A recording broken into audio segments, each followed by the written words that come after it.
In Matthew 21 and Mark 11, both Gospels record that Jesus cursed a fig tree, saying that it would never bear fruit from that time on, and the tree withered immediately. Some people are curious and puzzled.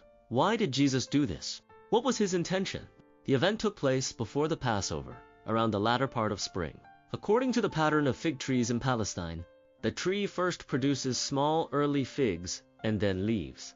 If the leaves are abundant, there should normally be young green figs hidden under the foliage, edible as firstfruits.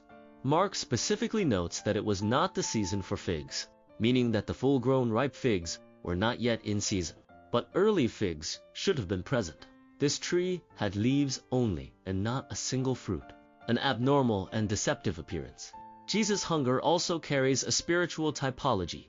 It prefigures that the Lord came to his people, desiring to see the spiritual fruit of faith, righteousness, and repentance, yet found none. The fig tree symbolizes the nation of Israel.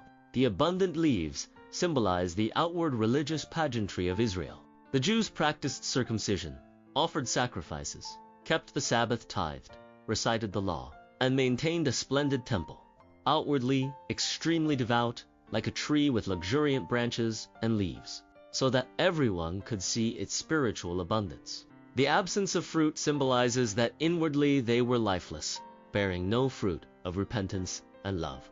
The people and religious leaders pursued only religious rituals, lacked a humble and repentant heart, and refused to accept the Messiah Jesus. Though they had God's law, promises, and temple, they bore no fruit of righteousness, mercy, and faithfulness. This also reflects and warns many believers today who have only a religious exterior but produce no spiritual fruit. Jesus' curse that the fig tree would never bear fruit is in fact a denunciation that Israel, which rejected Christ and had only an outward religion without fruit, would lose its privileged standing before God, and its spiritual inheritance would wither and decay. At the same time, it warns us in later generations not to have only the label and appearance of a Christian, but to bear much fruit in our lives and spirituality, to glorify the Lord's name. May everyone understand the Lord's heart and be blessed by God.